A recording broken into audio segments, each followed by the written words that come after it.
어제 국회 국방위원 자격으로 박정훈 대령 재판을 방청했습니다.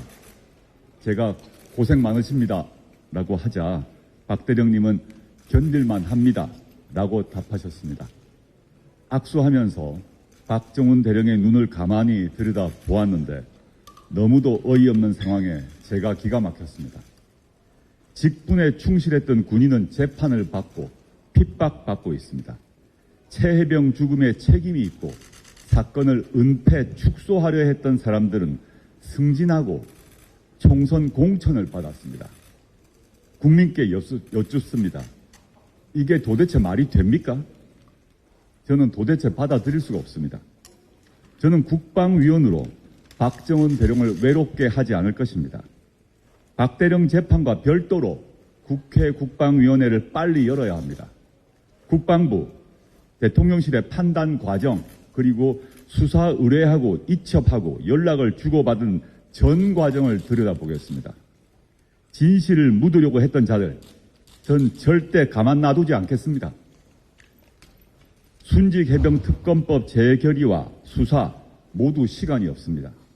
핵심 증거인 통화기록 보존 연한이 채 2달도 남지 않았습니다. 그런데 국민의힘은 제22대 국회에서 새로운 기록을 쓰고 있습니다. 헌정사상 처음으로 개원 본회의 참석을 거부했습니다. 어제 우원식 국회의장의 사퇴 촉구 결의안을 제출했습니다. 의장 선출 6일 만의 일입니다. 모두 국민의힘이 세운 신기록입니다. 역사에 불명예스러운 당으로 기록되기로 작정한 듯합니다. 같은 정치인으로 22대 국회의원으로 창피합니다. 제가 대신 국민께 사과드리고 싶은 심정입니다. 결의안이 본회의를 통과하고 우원식 의장이 사퇴하겠습니까? 썩은 고목에 꽃이 필 확률보다 적습니다. 안 될 것을 뻔히 알면서 고집 부리는 걸 떼쓴다라고 합니다. 국민의힘은 철부지처럼 떼를 쓰고 있습니다. 안타깝다 말하기 전에 한심합니다. 국민의힘이 저러는 이유가 다름 아닌 용산 방탄 국회를 하려는 것입니다. 대통령과 가족, 측근에 대한 특검 법안을 다룰 법사위, 대통령실의 난맥상을 다룰 운영위, 언론 탄압 문제를 파헤칠 과학기술정보방송통신위, 이들 상임위원장 자리를 달라고 합니다. 상임위원장이 되면 회의 자체를 파행시킬 속셈이겠지요.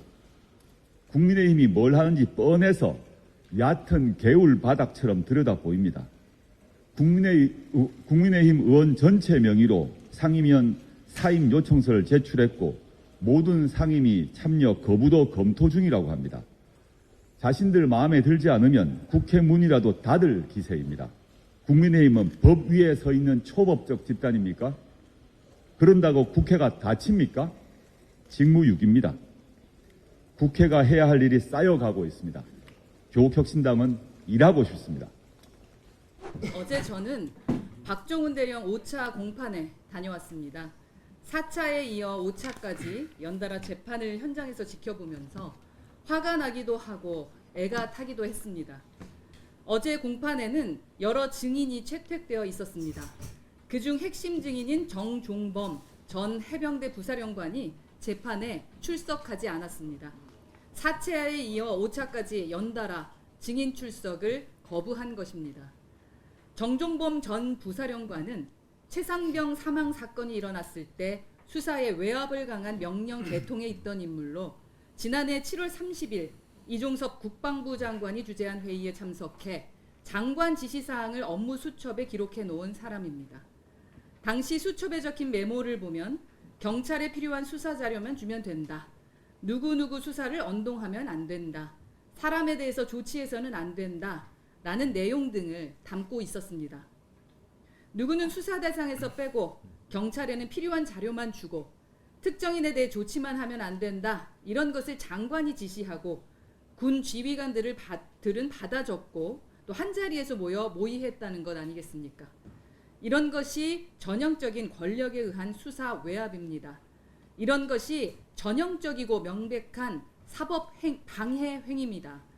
그러고도 증인 출석까지 거부했습니다.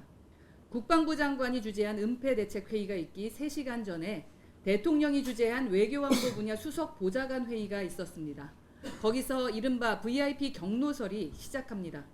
이어 대통령실에서 국방부 장관에게 전화가 걸려옵니다. 2분 48초 동안 통화가 이어집니다. 최상병 사망 사건을 반드시 특검으로 들여다봐야 하는 이유는 여기서 명백해집니다. 어제 재판을 보면서 아리송했습니다.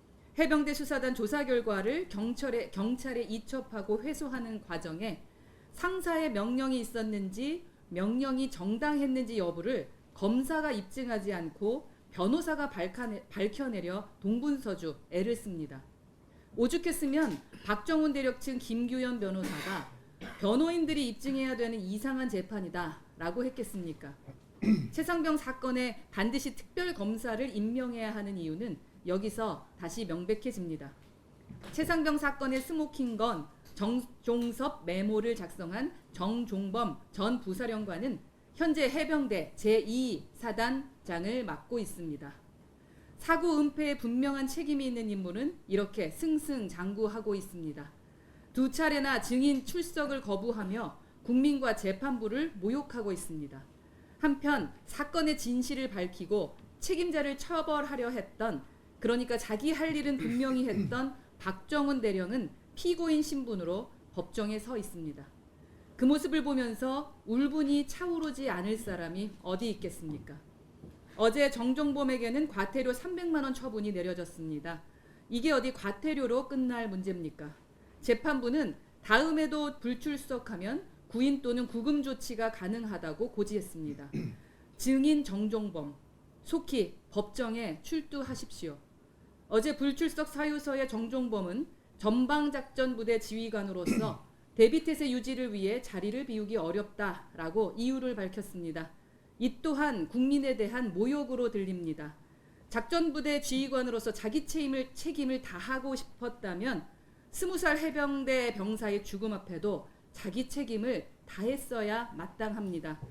오늘 국회 법사위가 소집되고 가장 먼저 최상병 특검법을 심의할 것이라고 합니다. 책임 있는 자들이 책임을 지게 만드는 것이 자유민주주의입니다. 벌을 받아야 할 자들이 죗값을 치르는 세상이 공정한 세상입니다. 이상입니다.